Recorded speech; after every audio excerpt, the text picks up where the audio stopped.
Ravi Prakash Siliconandhra hospital Kuchipudi super speciality వైద్య సేవలు పూర్తిగా ఉచితం.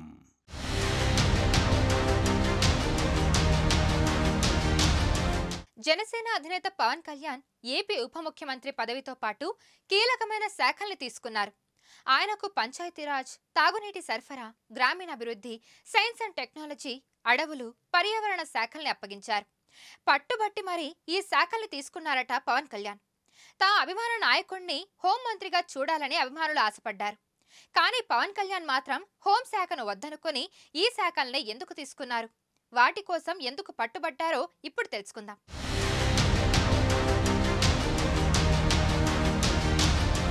పవన్ కళ్యాణ్ తీసుకున్న 5 శాఖల్లో అతి ముఖ్యమైనది తాగునీటి సరఫరా.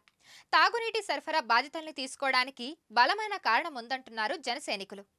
పవన్ కళ్యాణ్ గతంలో చెప్పిన ఒక విషయాన్ని ఇప్పుడు గుర్తు చేసుకుంటున్నారు. ఆ వీడియోను సోషల్ మీడియాలో షేర్ చేస్తున్నారు.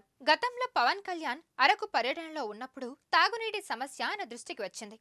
7 కిలోమీటర్లు నడిచి ఏజెన్సీ ప్రజలు మంచినీళ్లు మోసుకుపోవడాన్ని ఆయన గుర్తించారు. ఆ నీటిలోనూ పురుగులు, క్రిములు ఉన్నాయి. పవన్తో బాధ చెప్పుకున్న మహిళలు, మిమ్మల్ని ఇప్పటికిప్పుడు మేమేం చేయమనట్లేదు, రేపు మీరు అధికారంలోకి వచ్చినప్పుడు మా ఊరిని గుర్తుపెట్టుకుంటే చాలు అని చెప్పారు.